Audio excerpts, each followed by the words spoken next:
الرحیم۔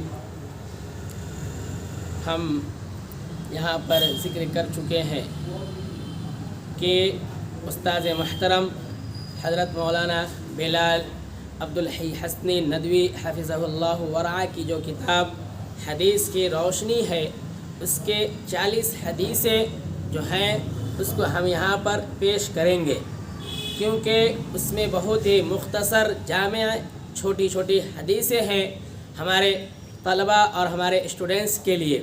تو آج جو حدیثیں پڑھی جائے گی وہ حدیث نمبر 3 ہے۔ حدیث نمبر 3 درود شریف کی فضیلت۔ عن ابی ہریرہ رضی اللہ تعالی عنہ قال قال رسول اللہ صلی اللہ علیہ وسلم من صلی علی واحدۃ صلی اللہ علیہ عشرہ۔ حضرت ابو ہریرہ رضی اللہ تعالی عنہ روایت کرتے ہیں کہ اللہ کے رسول صلی اللہ علیہ وسلم نے ارشاد فرمایا کہ جو شخص مجھ پر ایک بار درود بھیجے گا تو اللہ تبارک و تعالی اس پر 10 رحمتیں نازل فرمائیں گے۔ اب ہم آتے ہیں اس کے تشریحات میں کہ صلاۃ و سلام کے بعد اللہ تبارک و تعالی کے حضور میں پیش کی جانے والی یہ ایک بہت ہی بلند اور اعلیٰ درجے کا ایک دعا ہے، کیونکہ ہم نبی کریم صلی اللہ علیہ وسلم سے محبت کا اظہار کرتے ہیں، آپ صلی اللہ علیہ وسلم سے ایمانی وابستگی جوڑتے ہیں، آپ صلی اللہ علیہ وسلم کو ہم اپنا آئیڈیل مانتے ہیں، آپ صلی اللہ علیہ وسلم کو ہم اپنا رہبر مانتے ہیں، کیونکہ اللہ کے رسول صلی اللہ علیہ وسلم ہمارے لیے رہنما تھے۔ تو اللہ کے رسول صلی اللہ علیہ وسلم نے فرمایا کہ جو شخص مجھ پر ایک بار درود بھیجے گا تو اس پر اللہ تبارک و تعالی 10 رحمتیں نازل فرمائیں گے۔ اسی لیے اللہ تبارک و تعالی نے قرآن کریم میں ایک بہت ہی مؤثر انداز میں فرمایا، کیا فرمایا؟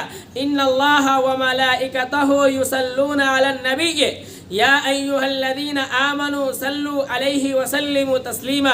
یقیناً اللہ تبارک و تعالی اور اس کے فرشتے نبی پر درود بھیجتے ہیں، تو اے ایمان والو تم بھی نبی پر صلاۃ و سلام بھیجا کرو۔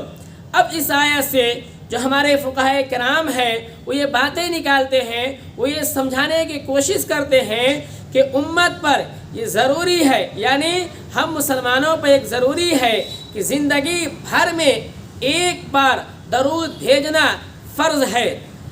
تو ایک اور بات نکالتے ہیں، کہا جاتا ہے کہ جب اللہ کے رسول صلی اللہ علیہ وسلم کی گفتگو ہو یا آپ کی باتیں چل رہی ہو، آپ کے نام آئے اور ہم سن کر یوں ہی رہ جائے تو اس کو بخیل کہا جاتا ہے، اس کو کنجوس کہا جاتا ہے۔ جب اللہ کے رسول صلی اللہ علیہ وسلم کے نام آئے تو ہم پر یہ ضروری ہے کہ ہم صلی اللہ علیہ وسلم دہرائیں۔ یہ ایک درود بھیجنے کا ایک طریقہ ہے اور آپ صلی اللہ علیہ وسلم پر درود ہم بھیج سکتے ہیں، اس میں کوئی زیادہ کی قیمتی چیز نہیں ہے، زیادہ کوئی ہمارے لیے کوئی دقت کی بات نہیں ہے، تو ہم صلی اللہ علیہ وسلم کہیں۔ اسی لیے درود شریف تو بہتے ہیں، ایک اور درود شریف جو ہم درود ابراہیمی کے نام سے جانتے ہیں، جو ہم نمازوں میں بھی پڑھا کرتے ہیں، لیکن ایک اور درود شریف ہے، اس کے راوی ہیں حضرت ابو ہریرہ اور سہل بن عبداللہ رضی اللہ تعالی عنہما۔ یہ روایت کرتے ہیں کہ جمعہ کے دن بعد نماز عصر جو شخص اپنی جگہ پر بیٹھے بیٹھے 80 بار پڑھے گا تو اس کے 80 سال کے گناہ معاف کر دیے جائیں گے اور 80 درجات بلند کیے جائیں گے۔ وہ درود شریف کیا ہے؟ اللہم صلی علی محمد النبی الامی وعلی آلہ وسلم تسلیما۔ تو درود شریف بہتے ہیں اور درود شریف کی بہت ساری فضیلتیں ہیں، لیکن ہم اس درود شریف سے یہ سمجھتے ہیں کہ جو شخص مجھ پر ایک بار درود بھیجے گا تو اللہ تبارک و تعالیٰ اس پر 10 رحمتیں نازل فرمائیں گے۔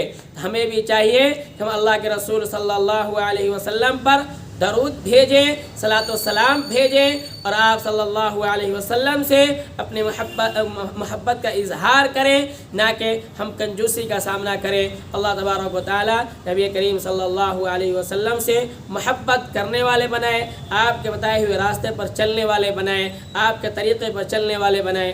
آمین۔ وآخر دعوانا ان الحمد للہ رب العالمین۔